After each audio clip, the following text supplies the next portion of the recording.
Guddiga Qaran ee Xuquuqul Insaanka ee dalkani Kenya magaciisana loo soo gaabiyo KNCHR ayaa ugu baaqay xubnaha ay qusayso in ay sameeyaan baaritaan la xiriiro dilalka dadka rayidka ah ee lagu eedeynayo ciidamada booliiska ee qaranka. Isbuucii la soo dhaafay, canug 12 jir ah ayaa ciidamada booliiska waxaa lagu eedeeyey in ay ku dileen Wajeer xilli ay soconayeen dibadbaxyo looga soo horjeedo dil ciidamada waaxda duurjoogta dalka ee KWS iyaguna lagu eedeeyey in ay 2 qof ku dileen kuwaas iyaga ah oo ay sheegeen in ay ahaayeen ugaarsato xoolaha duurjoogta ah ugaarsanayay.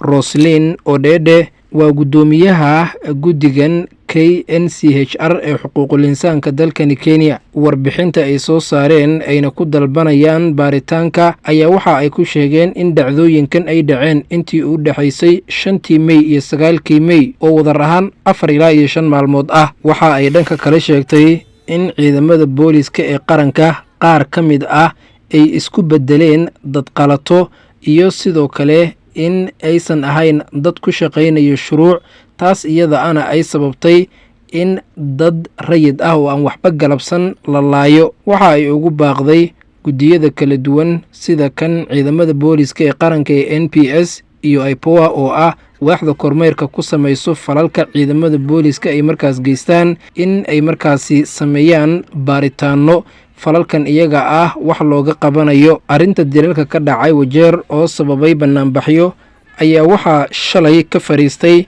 madaxda sarsare ee Wajeer, kuwa countiga, saraakiisha amniga iyo duqeyda. Waxyaabihii lagu heshiiyey waxaa ka mid ahaa in baaritaanada laga dhursugo, in dibadbaxyada la joojiyo iyo in arrinta dhan qabiil aan markaasi loo rogin. Si kastoo ay noqotaba, culaysyadan hadda guddiyada kala duwan ee baaritaanada sameyn lahaa la saarayo ayaa laga yaabaa in ay soo dedejiso in dadkaasi dilalka loo geystay ay xuquuqdooda helaan.